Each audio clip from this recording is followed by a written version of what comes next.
guys, tonight we are going to embark on a journey, not through a bustling city or a quiet forest, but through time itself. We're going to slip back into the mists of ancient Japan, a land where honor was everything, and a sword was often the only law. Imagine the rustle of silk kimonos, the clang of steel, the scent of cherry blossoms carried on a gentle breeze, and the underlying tension of a society constantly on the brink of change. You might even feel a phantom ache in your shoulders from carrying all that armor. Just kidding. Mostly. You probably won't survive this journey without at least a few historical head scratches. So, before you get comfortable, take a moment to like the video and subscribe, but only if you genuinely enjoy what I do here.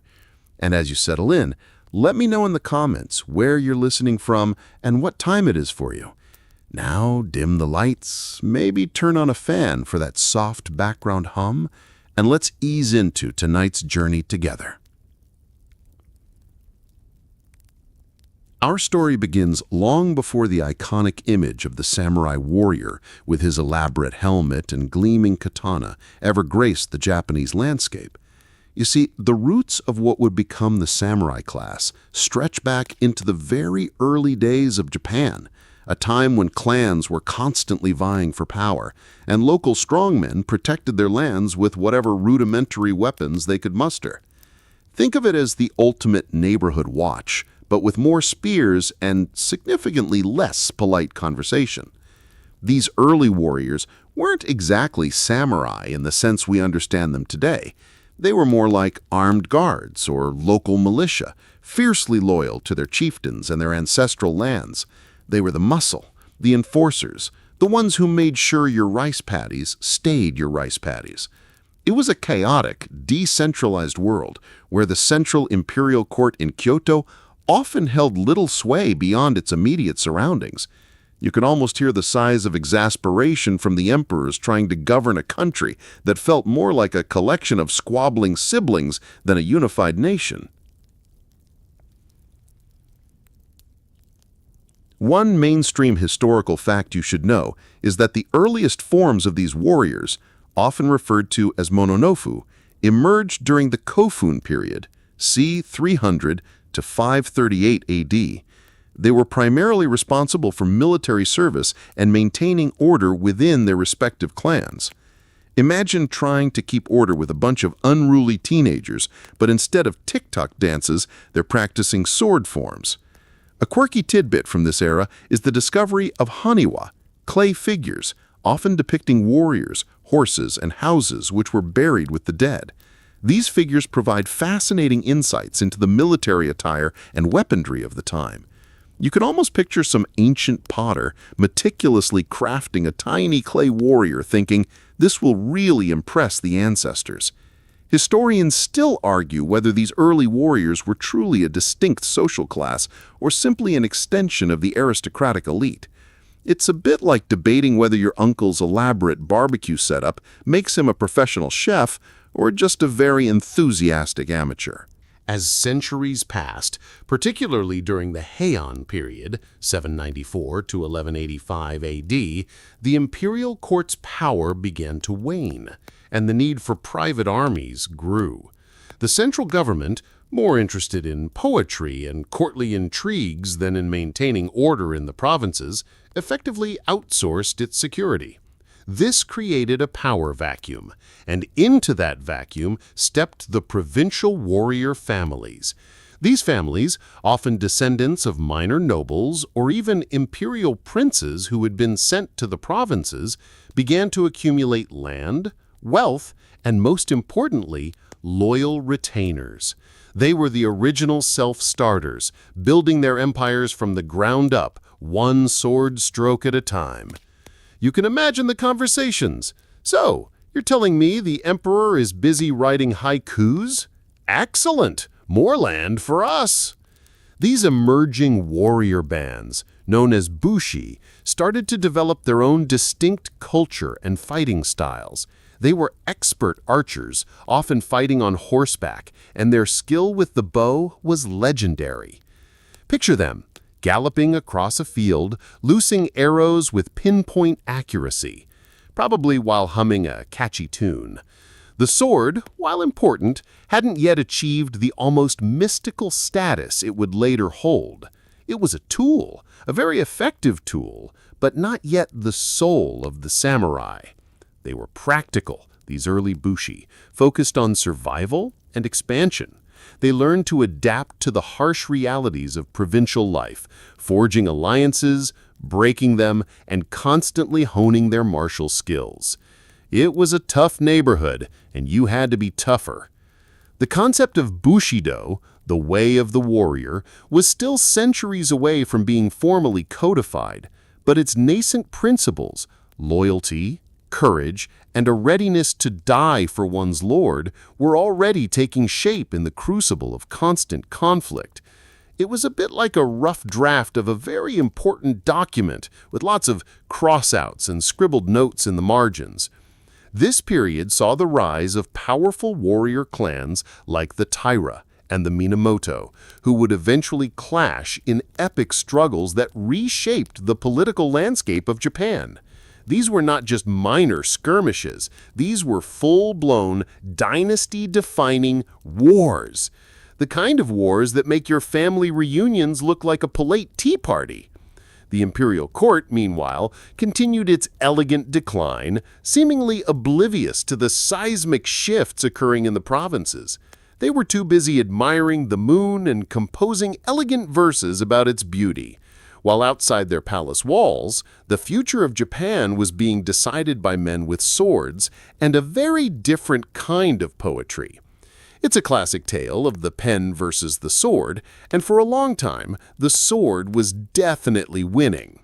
You can almost hear the court nobles tutting, "Oh dear, another provincial uprising, how dreadfully uncivilized." Little did they know, these provincial warriors were about to write the next chapter of Japanese history, not with ink, but with blood and steel. As the provincial warriors, or bushi, gained prominence, a new set of values began to coalesce around their way of life. This wasn't a sudden, codified document handed down from on high, but rather an organic evolution of principles forged in the crucible of constant conflict and the need for internal cohesion. Imagine a group of friends trying to decide on rules for their weekly board game night, but the stakes are literally life and death, and the board game is feudal Japan. This evolving code, which would much later be formalized as Bushido, the way of the warrior, wasn't just about fighting prowess. It was about loyalty, honor, self-discipline, and a profound understanding of one's place in the rigid social hierarchy. You see, being a warrior wasn't just a job. It was a calling, a spiritual path, almost a performance art. And like any good performance, it had its own intricate choreography. During the Heian period, while the imperial court was busy perfecting the art of the elegant poem and the perfectly brewed cup of tea, the bushi were out in the provinces, developing a very different kind of culture. They valued martial skill, of course, but also a stoic acceptance of death, a willingness to sacrifice everything for their lord, and a deep sense of personal honor that could be easily stained by perceived slights. It was a world where a misplaced glance could lead to a duel, and a broken promise could mean ritual suicide. Talk about high-stakes social interactions. This emphasis on honor meant that reputation was everything. You couldn't just change your name and move to a new province if you messed up. Your honor, or lack thereof, followed you like a shadow. It was a bit like having your entire life documented on a public blockchain, but instead of digital currency, it was your very soul on display. One mainstream historical fact is that the concept of Bushido as a formalized code didn't fully emerge until centuries later, often attributed to the Edo period. However, its foundational principles were very much present and practiced by the Bushi during the Heian era. They lived by an unspoken code, a set of unspoken rules that governed their actions on and off the battlefield. This included virtues like gi, rectitude, yu, courage, jin, benevolence, they, respect, makoto, honesty, meo, honor, and chugi, loyalty. It was a comprehensive guide to being a good warrior, a good person, and a good subject. A quirky tidbit is that early samurai, particularly during the Heian period, were often skilled poets and calligraphers. They believed that cultivating the arts refined the spirit and made them better warriors. Imagine a hulking armored warrior fresh from battle, sitting down to compose a delicate haiku about the fleeting beauty of a cherry blossom. It's a juxtaposition that would make even the most cynical modern artist raise an eyebrow. Historians still argue whether the emphasis on aesthetic pursuits was a genuine spiritual practice or a way for the provincial warriors to emulate the refined culture of the imperial court they often disdained. The development of the katana, the iconic samurai sword, also played a crucial role in shaping the warrior's identity and the evolving code. While earlier warriors used straight swords, the curved katana, with its unparalleled sharpness and strength, became a symbol of the samurai's soul. It wasn't just a weapon, it was an extension of the warrior himself, imbued with spiritual significance. You can almost hear the blacksmiths of the era whispering secrets to the steel as they folded it countless times, creating a blade that was both deadly and beautiful. This reverence for the sword meant that its care and handling were governed by strict etiquette. You wouldn't just lean your katana against a wall like a baseball bat. It had its own stand, its own cleaning rituals, and its own place of honor. It was treated with more respect than some family members, frankly. And if you ever touched a samurai's sword without permission, well, let's just say you'd be in for a very sharp lesson. Loyalty, above all, was the cornerstone of this emerging warrior ethos. A samurai's loyalty to his lord was absolute, transcending family ties, personal desires, and even life itself. This unwavering devotion was often tested in brutal civil wars, where warriors might find themselves fighting against former allies or even relatives. It was a complicated family tree, often pruned by the sword. This intense loyalty also fostered a strong sense of camaraderie among fellow warriors within a clan. They were brothers in arms, bound by shared hardships and a common destiny. This bond was so strong that if one warrior fell in battle, his comrades would often fight even more fiercely to avenge him, or even follow him into death. It was a bit like a very intense team-building exercise, but with significantly higher stakes and much sharper props. This period also saw the rise of the bushi as landowners and administrators in their own right. They weren't just soldiers, they were also local governors, tax collectors, and judges. They were the law in the provinces, and their decisions, backed by the might of their swords, were rarely questioned. This dual role as both warrior and administrator further solidified their position in society and allowed them to build independent power bases, often at the expense of the weakening imperial court. They were the ultimate multitaskers, managing their estates by day and practicing their sword forms by night. You can imagine the paperwork involved. Memo to self, remind peasants about tax harvest. Also, don't forget to sharpen katana before next skirmish. The stage was being set for a dramatic shift in power, a shift that would see the warrior class, once mere protectors, become the true rulers of Japan. The seeds of the shogunate were being sown not in the elegant gardens of Kyoto, but in the dusty, blood-soaked fields of the provinces, where the bushi were proving with every swing of their swords that they were a force to be reckoned with. And as the imperial court continued to indulge in its artistic pursuits, the warriors were quietly, but very effectively, building an empire of their own, one loyal retainer and one well-tended rice paddy at a time. It was a slow burn, but the fire was definitely catching, and soon the entire country would feel its heat. The very fabric of Japanese society was being rewoven, thread by thread, by the hands of these emerging warriors who understood that true power lay not in poetic verses, but in disciplined ranks and unyielding resolve. They were the silent revolution, and their time was coming. The shogunate's authority was further solidified by its successful defense against two Mongol invasions in 1274 and 1281. These invasions, led by Kublai Khan, the grandson of Genghis Khan, were massive undertakings involving huge fleets and tens of thousands of warriors. The samurai, fighting on their home turf, displayed incredible bravery and skill, but it was the divine wind, or kamikaze, a series of typhoons that decimated the Mongol fleets that ultimately saved Japan. You can almost hear the collective sigh of relief from the samurai, thinking, well, that was close. Good thing the gods are on our side. This miraculous deliverance reinforced the belief in Japan's divine protection and further legitimized the shogunate's role. It was a bit like winning the lottery, but instead of money, you get to keep your country. And a really good story to tell your grandkids. However, the cost of these victories was immense. The shogunate had promised land and rewards to the warriors who fought against the Mongols, but there wasn't enough land to go around. This led to widespread discontent among the samurai, who felt that their sacrifices had not been adequately rewarded. This economic strain, combined with internal power struggles within the shogunate itself, began to erode its authority. It was a classic case of winning the battle but losing the peace. The Hojo clan, who served as regents for the shoguns, gradually accumulated more and more power, eventually overshadowing the Minamoto line. This led to a period of political instability and infighting. As various factions vied for control, it was a bit like a game of musical chairs, but the music kept stopping unexpectedly, and the chairs were often replaced with sharp objects. The challenges faced by the Kamakura shogunate highlight the inherent difficulties of maintaining a centralized military government in a society where local loyalties and independent warrior traditions ran deep. Despite its eventual decline, the Kamakura period laid the groundwork for the enduring influence of the samurai class in Japanese society.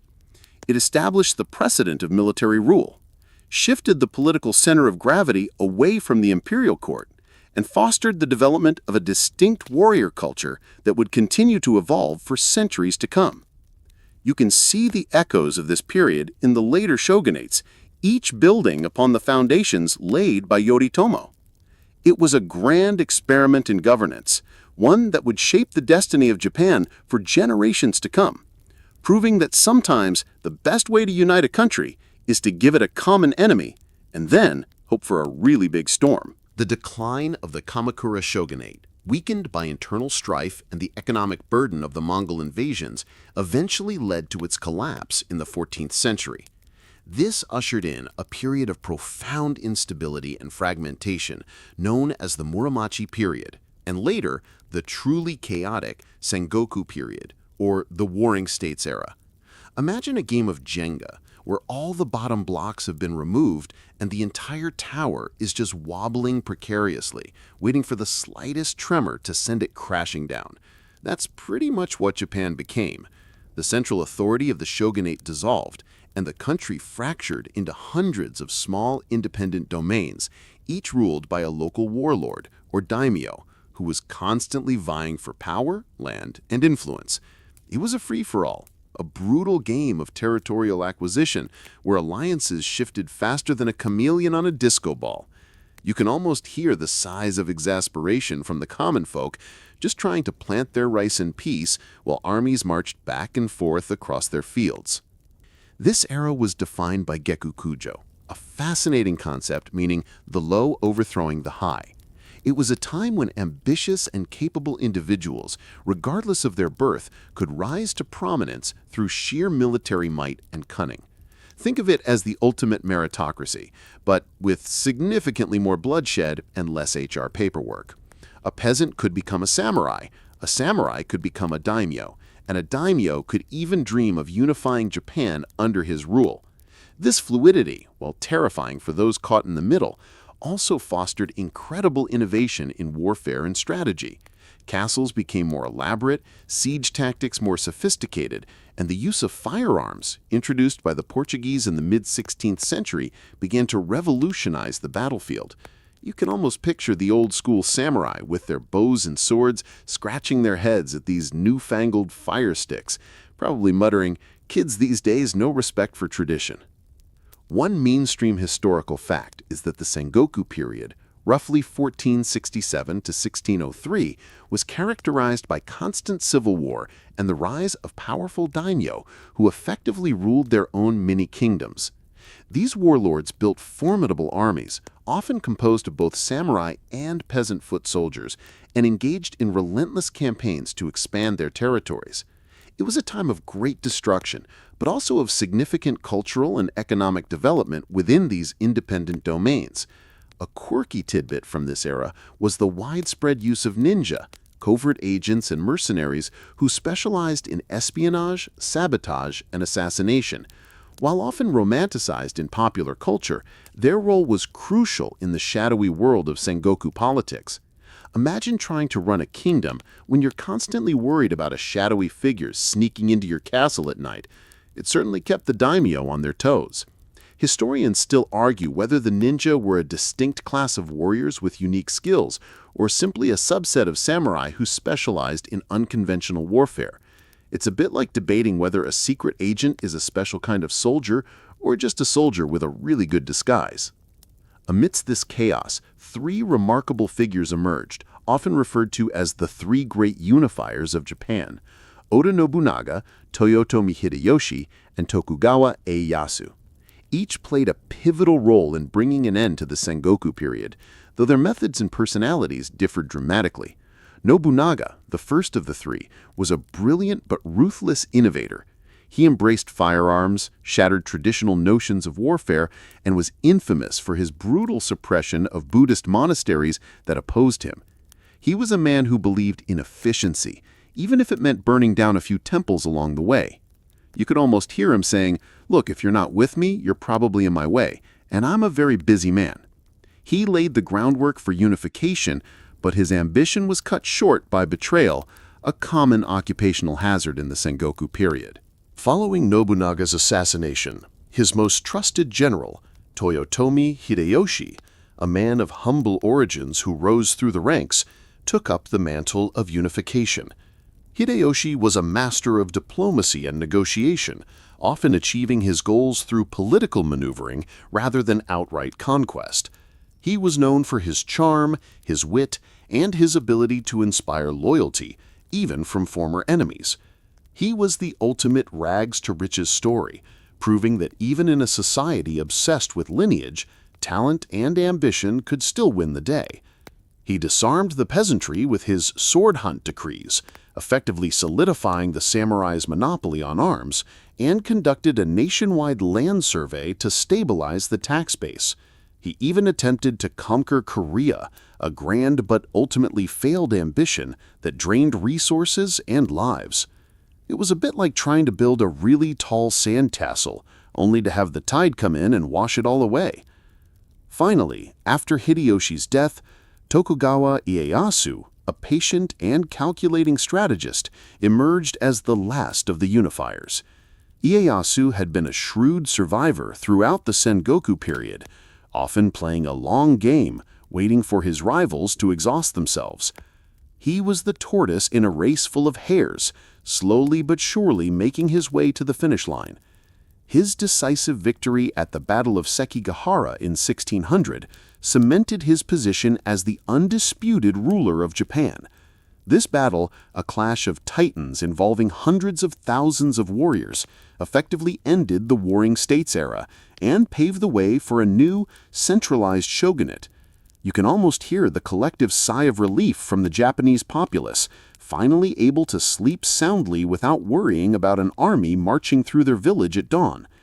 It was a bit like the end of a very long, very loud party, and everyone was ready for some peace and quiet. The legacy of the Sengoku period is complex. While it was a time of immense suffering and destruction, it also fostered a spirit of resilience, innovation, and a pragmatic approach to power. The samurai, honed by constant warfare, reached the pinnacle of their martial prowess during this era. The strategies, tactics, and political machinations developed during these turbulent centuries would continue to influence Japanese society for generations. Historians still argue whether the unification achieved by the three great unifiers was a triumph of centralized authority or a necessary evil that stifled regional diversity and innovation. It's a bit like debating whether a strict parent is good for a child's development or just makes them sneak out more often. Regardless, the stage was now set for a new chapter in Japanese history, one of unprecedented peace and stability, but also of rigid control and isolation, a stark contrast to the wild, untamed spirit of the warring states. The rigid social structure and the long period of peace also led to a subtle but significant shift in the economic landscape. While the samurai remained at the top of the social hierarchy, their stipends were fixed, and they often struggled financially. Meanwhile, the merchant class, despite being at the bottom of the social ladder, grew increasingly wealthy through trade and commerce. This created a fascinating tension as economic power began to diverge from social status. You can almost picture a wealthy merchant discreetly enjoying his tea in a lavish tea house, while a proud but impoverished samurai walks by, his stomach rumbling. It was a bit like a game of Monopoly, where the player with all the properties is slowly going bankrupt, while the player with all the cash keeps buying up utilities. Despite the outward appearance of unshakable stability, the Tokugawa shogunate faced internal challenges. Famines, natural disasters, and peasant uprisings occasionally disturbed the peace. The intellectual currents of the time, particularly the rise of kokugaku, national learning, which emphasized Japan's unique cultural heritage and the divine lineage of the emperor, subtly undermined the shogunate's authority. These were small cracks in the seemingly impenetrable facade, but they were cracks nonetheless. The arrival of Western powers in the mid-19th century, demanding that Japan open its doors, would ultimately prove to be the force that shattered this long period of isolation and brought an end to the shogunate's rule. But for over 2 centuries, the Tokugawa shoguns managed to maintain a remarkable degree of control, creating a society that was both rigidly structured and surprisingly vibrant, a testament to Ieyasu's enduring vision of a peaceful, if somewhat sequestered, Japan. With the Tokugawa shogunate firmly in place and the country enjoying an unprecedented era of peace, the samurai, once fierce warriors on horseback, found their roles dramatically transformed. No longer primarily engaged in constant warfare, their lives shifted from the battlefield to the bureaucracy, from the clang of swords to the rustle of official documents. Imagine a highly trained special forces operative suddenly being assigned to manage the local post office. That's a bit what it felt like for many samurai. Their martial skills, while still revered and practiced, became more about discipline and tradition than practical combat. The katana, once a tool of war, became a symbol of status, a beautifully crafted piece of art that rarely left its scabbard in anger. You could say they traded their war cries for the quiet hum of administrative efficiency and their battle scars for the occasional paper cut. The social structure of the Edo period was incredibly rigid, a 4-tiered hierarchy with the samurai firmly at the top. Below them were the farmers, then the artisans, and finally, at the very bottom, the merchants. This system, known as shi no kosho, was designed to maintain order and stability, but it also created fascinating social dynamics. While the samurai held political and social power, they often struggled financially, living on fixed stipends from their lords. Meanwhile, the merchant class, despite being at the bottom of the social ladder, grew increasingly wealthy through trade and commerce. This created a fascinating tension as economic power began to diverge from social status. You can almost picture a wealthy merchant discreetly enjoying his tea in a lavish tea house while a proud but impoverished samurai walks by, his stomach rumbling. It was a bit like a game of Monopoly, where the player with all the properties is slowly going bankrupt, while the player with all the cash keeps buying up utilities. One mainstream historical fact is that during the Edo period, the samurai comprised roughly 7 to 10% of the population, yet they held all positions of power and authority. Their lives were governed by strict codes of conduct, emphasizing loyalty, honor, frugality, and self-control. They were expected to be exemplars of virtue, living by the principles of Bushido even in times of peace. This meant constant self-improvement, both martial and intellectual. Many samurai became scholars, poets, artists, and philosophers, cultivating a refined aesthetic sensibility alongside their martial training. A quirky tidbit is that some samurai, particularly those from lower ranks or those who had lost their lords, ronin, sometimes resorted to unusual means to make a living, including becoming bodyguards, teachers, or even, in rare cases, engaging in petty crime. Imagine a highly skilled swordsman offering to teach calligraphy lessons to earn a few extra koku of rice. Historians still argue whether the emphasis on intellectual and artistic pursuits during the Edo period was a genuine evolution of the samurai ideal or a way to channel their martial energies into less disruptive outlets. It's a bit like debating whether a retired athlete takes up painting because they genuinely love art or because they need something to do with all that restless energy. Daily life for a samurai varied greatly depending on their rank and their lord's domain. High-ranking samurai lived in grand estates, often within the castle towns, surrounded by servants and enjoying a life of relative luxury. They were involved in the administration of their domains, attending to official duties, and participating in formal ceremonies. Lower-ranking samurai, however, often lived more modest lives, sometimes barely distinguishable from commoners, especially in rural areas. They might be responsible for local policing, tax collection, or managing agricultural lands.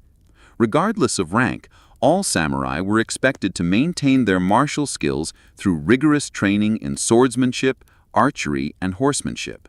The dojo became a central part of their lives, a place where discipline and tradition were upheld. You can almost hear the rhythmic thud of wooden swords and the sharp cries of practice, even in the quietest of times.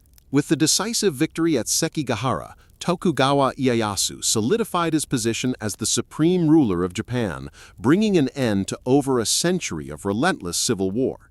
The chaos and bloodshed of the Sengoku period were finally over, replaced by a new era of unprecedented peace and stability under the Tokugawa Shogunate.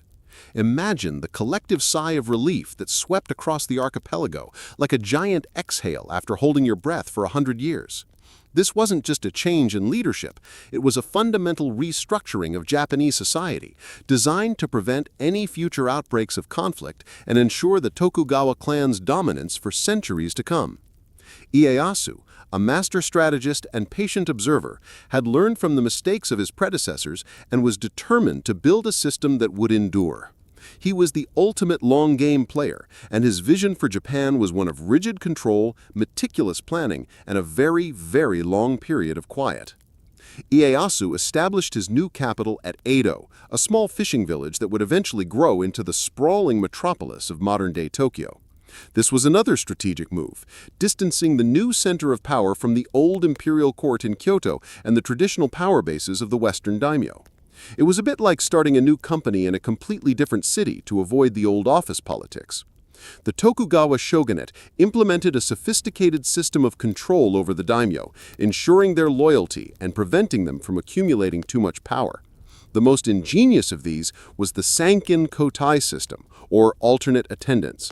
Under this system, daimyo were required to spend every other year in Edo, leaving their families as hostages in the capital when they returned to their domains. This not only drained their financial resources, making it difficult to raise armies, but also ensured their good behavior. You can almost hear the daimyo grumbling, "Another year in Edo? But my prize-winning koi pond needs tending." It was a brilliant, if somewhat inconvenient way to keep everyone in line. Education was highly valued among the samurai. Boys began their training at a young age, learning not only martial arts, but also classical Chinese and Japanese literature, calligraphy, ethics, and history. They were taught to be well-rounded individuals, capable of both the sword and the pen. Girls, while not typically trained in martial arts, received an education in household management, etiquette, and often classical arts like music and poetry. The family unit was central to samurai society, with strict patriarchal rules and an emphasis on filial piety. Marriages were often arranged for political or economic reasons rather than love, though affection could certainly grow over time. It was a bit like a very serious business merger, but with more elaborate kimonos and fewer spreadsheets. Despite the peace, the samurai's commitment to Bushido meant a constant readiness for death. The practice of seppuku, or ritual suicide, was a grim but integral part of their code, a way to restore honor after a failure or disgrace, or to follow one's lord in death. It was a deeply personal and solemn act, performed with meticulous ritual, a final testament to their unwavering loyalty and commitment to honor. You could almost feel the weight of that decision, the ultimate sacrifice for a principle. This unwavering dedication to honor, even unto death, was a defining characteristic of the samurai, setting them apart from other social classes. It was a bit like having a very strict personal trainer who also happens to be your moral compass and whose workouts involve existential crises. The Edo period also saw the flourishing of various cultural forms that were deeply influenced by samurai aesthetics and values. Zen Buddhism, with its emphasis on discipline, meditation, and direct experience, resonated deeply with the samurai and influenced everything from tea ceremonies to landscape gardening. The austere beauty of a rock garden, the precise movements of a tea master, the elegant simplicity of a haiku, all reflected the samurai's pursuit of inner peace and mastery. This was a time when the pursuit of beauty and the pursuit of martial excellence were not seen as contradictory, but complementary. It was a bit like finding enlightenment in the perfect cup of tea or the perfectly executed sword stroke. The samurai, in their long period of peace, transformed from pure warriors into a complex class of administrators, scholars, and cultural arbiters, their lives a delicate balance between the rigid demands of their social position and the subtle beauty of their inner world. They were the guardians of tradition, the upholders of order, and the quiet cultivators of a unique and enduring culture, even as the world outside their isolated island began to stir with the winds of change. The long period of peace under the Tokugawa Shogunate, while beneficial in many ways, inadvertently sowed the seeds of the samurai's decline. For over 2 centuries, the warrior class, once defined by its martial prowess, found itself increasingly obsolete in a society that no longer demanded constant warfare. Imagine a highly skilled chef who suddenly finds himself working in a world where everyone eats nutrient paste. His skills are still there, but the demand for them has vanished.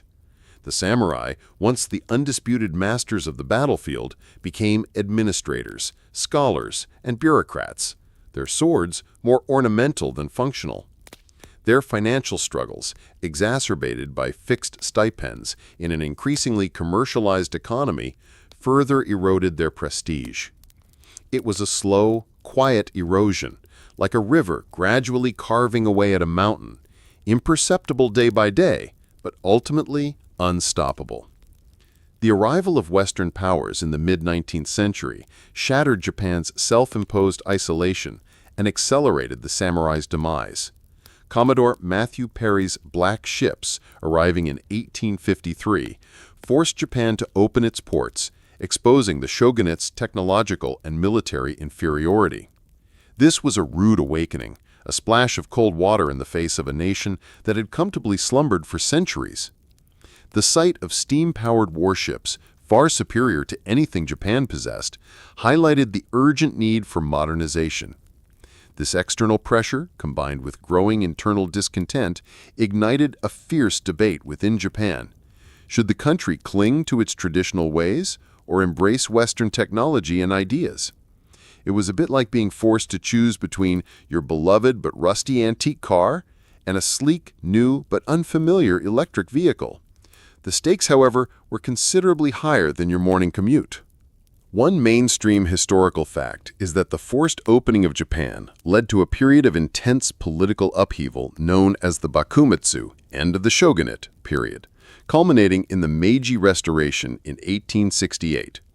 This was a revolutionary event that saw the overthrow of the Tokugawa shogunate and the restoration of imperial rule under Emperor Meiji. The rallying cry was Sono Joi, revere the emperor, expel the barbarians, though the expel the barbarians part quickly morphed into learn from the barbarians so we can eventually kick their butts. A quirky tidbit from this era is that some samurai, particularly those from the more radical factions, adopted Western clothing and hairstyles, often looking quite comical in their attempts to blend traditional samurai topknots with Western suits. Imagine a samurai trying to figure out how to tie a necktie while still wearing his traditional sword. Historians still argue whether the Meiji Restoration was a genuine popular revolution driven by a desire for modernization, or a coup d'etat orchestrated by a small group of ambitious samurai from the Satsuma and Choshu domains. It's a bit like debating whether a sudden change in management is a corporate restructuring or just a power grab by the new CEO. These reforms, while necessary for Japan's modernization, were deeply unpopular among many samurai who saw them as a betrayal of their heritage and a direct assault on their honor. The most significant resistance came in 1877 with the Satsuma Rebellion, led by Saigo Takamori, a revered samurai who had initially been a key figure in the Meiji Restoration. Saigo, often called the last true samurai, led a force of disgruntled samurai against the new imperial army, which was now largely composed of conscripted commoners and equipped with modern Western firearms. It was a tragic clash between the old and the new, a final, desperate stand of tradition against the inexorable march of progress. You can almost picture the scene.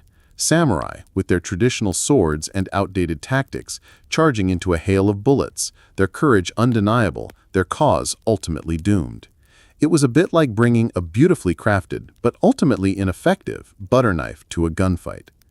Saigo's defeat and eventual seppuku marked the definitive end of the samurai as a distinct social class and military force.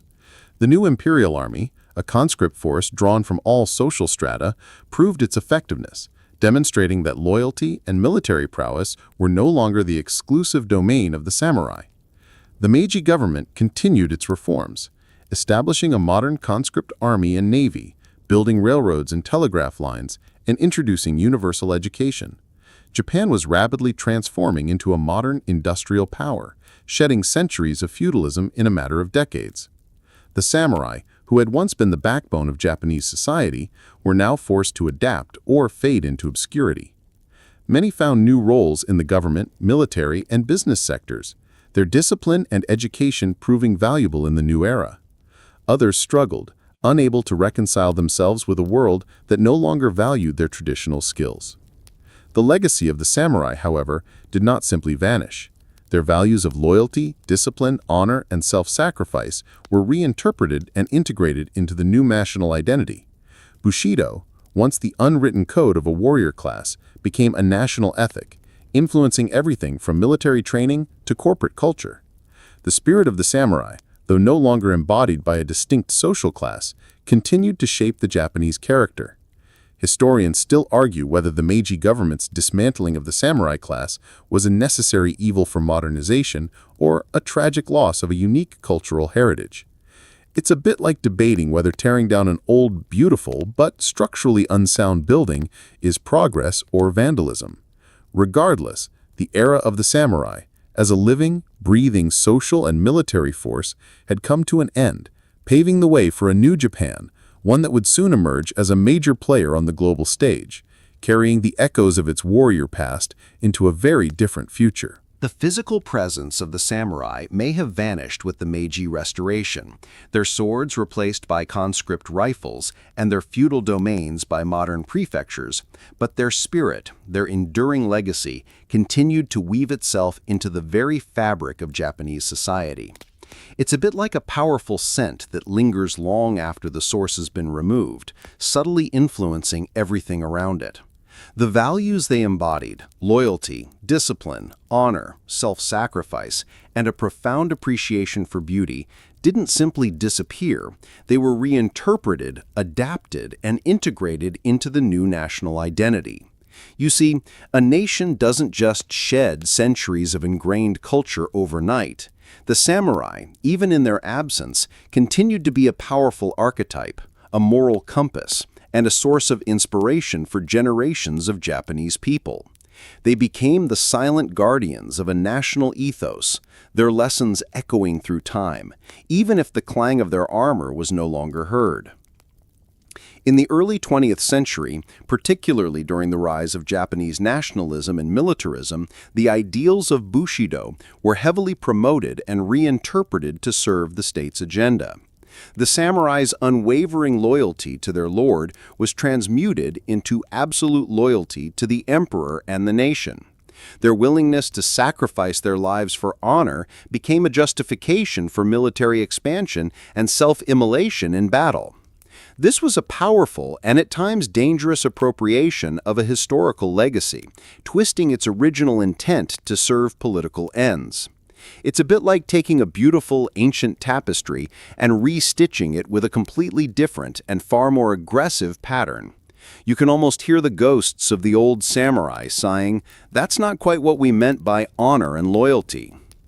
One mainstream historical fact is that Bushido was formalized and popularized in the late 19th and early 20th centuries, notably by Nitobe Inatsu's influential book Bushido, The Soul of Japan, which introduced the concept to a Western audience. This formalization often presented an idealized version of the samurai code, sometimes overlooking the more pragmatic and brutal realities of feudal warfare. A quirky tidbit is that even today, many Japanese companies incorporate elements of Bushido into their corporate culture, emphasizing loyalty to the company, hard work, and a collective spirit. You might find employees bowing deeply to their superiors or staying late to finish a project, not just out of obligation, but out of a sense of duty and honor. Imagine your boss telling you that your quarterly report needs to embody the spirit of a samurai. Historians still argue whether the modern interpretations of Bushido are a genuine continuation of historical samurai values or a romanticized, even nationalistic construct designed to serve contemporary purposes.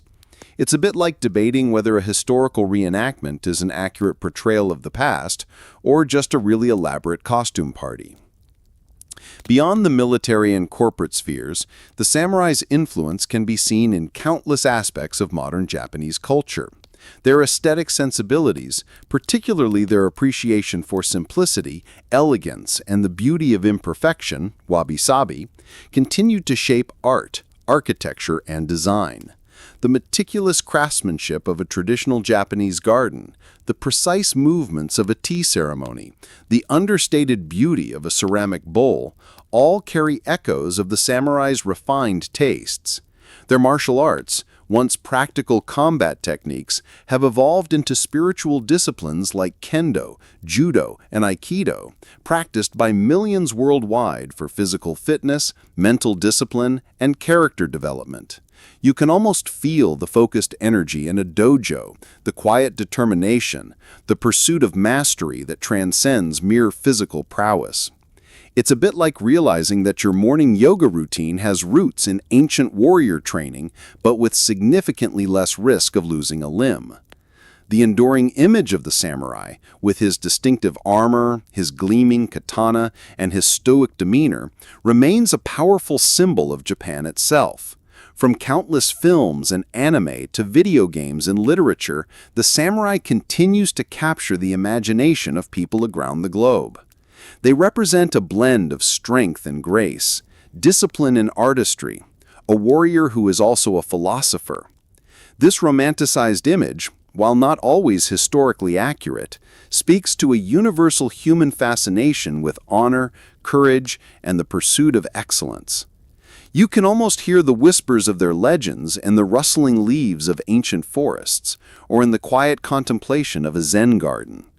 They are the silent heroes, the enduring symbols of a nation's past, and a constant reminder of the values that continue to shape its present. Even in the hustle and bustle of modern Japanese cities, where neon lights flash and bullet trains whiz by, you can still find subtle nods to the samurai past. The precision and dedication of Japanese artisans, the meticulous attention to detail in their work, the deep respect for tradition, even in innovation, these are all qualities that resonate with the samurai ethos. The concept of kaizen, or continuous improvement, so central to Japanese industry, has roots in the samurai's relentless pursuit of self-perfection. It's a bit like realizing that the perfectly brewed cup of coffee you're enjoying has a lineage that stretches back to a warrior's disciplined approach to the tea ceremony. The samurai, in essence, provided a cultural blueprint, a set of ideals that continued to guide and inspire, even in a world vastly different from their own. Historians still argue whether the romanticized image of the samurai in popular culture truly reflects their historical reality, or if it's a modern invention that serves contemporary needs. It's a bit like debating whether your favorite historical movie is accurate or just a really good story. Regardless, the impact of the samurai on Japan, and indeed on the world, is undeniable. They were more than just soldiers. They were the architects of a unique culture, the embodiment of a powerful ethos, and the enduring symbol of a nation's spirit. Their story is a testament to the power of ideals, the resilience of culture, and the lasting influence of those who lived by a code, even when that code led them to the ultimate sacrifice. Now, as the last echoes of the samurai's tale fade into the quiet of the night, you can feel the gentle pull of sleep, a soft current carrying you away from the battlefields and into the realm of dreams. The clang of steel, the rustle of silk, the whispers of ancient codes, they all recede, becoming faint murmurs in the distance. Your mind, once alight with the drama of feudal Japan, now settles like dust after a long journey. Let the images of stoic warriors and cherry blossoms, of grand castles and quiet tea-houses drift through your thoughts, not as burdens, but as gentle companions. The weight of history, once so vivid, now feels light, a comforting blanket of stories wrapped around you. There's no need to hold on to every detail, every name, every date. Just let the essence of their journey, their unwavering spirit, settle within you, a quiet strength for your own path. The world outside is still, the day's demands are far away, and here, in this peaceful space, you are safe.